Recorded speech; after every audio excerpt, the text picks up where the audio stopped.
حدیث نمبر 5059۔ ثمامہ بن حزن الکشیری فرماتے ہیں میری حضرت عائشہ رضی اللہ عنہا سے ملاقات ہوئی تو میں نے ان سے نبیذ کے بارے میں پوچھا۔ انہوں نے مجھ سے بیان کیا کہ عبد القیس کا وفد نبی اکرم صلی اللہ علیہ وسلم کے پاس آیا اور ان لوگوں نے آپ سے نبیذ کے بارے میں پوچھا تو آپ نے ان کو کھوکھلے کدو، کھوکھلی لکڑی، روغن کیے ہوئے برتنوں، سبز گھڑوں میں نبیذ بنانے سے منع فرمایا۔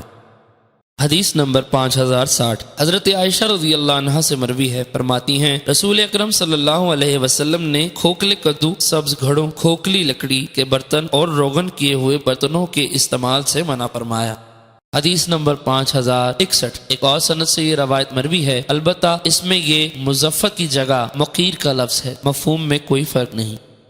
حدیث نمبر 5062۔ حضرت ابن عباس رضی اللہ عنہما فرماتے ہیں عبد القیس کا وفد رسول کریم صلی اللہ علیہ وسلم کے پاس آیا تو آپ نے فرمایا میں تمہیں کھوکھلے کدو، سبز گھڑوں، کھوکھلی لکڑی کے برتنوں اور روغن کیے ہوئے برتنوں سے منع کرتا ہوں۔ حماد کی روایت میں مقیر کی بجائے مظفر کا لفظ ہے۔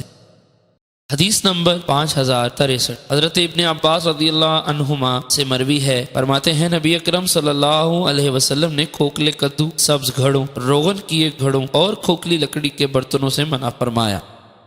حدیث نمبر 5064۔ حضرت ابن عباس رضی اللہ عنہما بیان کرتے ہیں کہ رسول اکرم صلی اللہ علیہ وسلم نے کھوکھلے کدو، سبز گھڑوں اور روغن کیے ہوئے برتنوں کے استعمال سے اور کچی اور گدری کھجوروں کو ملانے سے منع فرمایا۔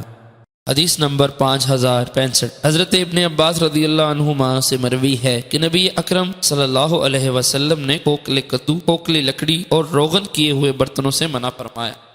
حدیث نمبر 5066۔ حضرت ابو سعید خدری رضی اللہ عنہ سے مروی ہے رسول اکرم صلی اللہ علیہ وسلم نے گھڑے میں نبیذ بنانے سے منع فرمایا۔ حدیث نمبر 5067۔ حضرت ابو سعید خدری رضی اللہ عنہ سے روایت ہے کہ رسول کریم صلی اللہ علیہ وسلم نے کھوکھلے کدو، سبز گھڑوں، کھوکھلی لکڑی اور روغن کیے ہوئے برتنوں سے منع فرمایا۔ حدیث نمبر 5068۔ حضرت قتادہ رضی اللہ عنہ سے روایت ہے کہ نبی اکرم صلی اللہ علیہ وسلم نے نبیذ بنانے سے منع فرمایا، اس کے بعد حسب سابق ہے۔ حدیث نمبر 5069۔ حضرت ابو سعید خدری رضی اللہ عنہ سے مروی ہے کہ نبی کریم صلی اللہ علیہ وسلم نے سبز گھڑوں، کھوکھلے کدو اور کھوکھلی لکڑی کے برتنوں میں پینے سے منع فرمایا۔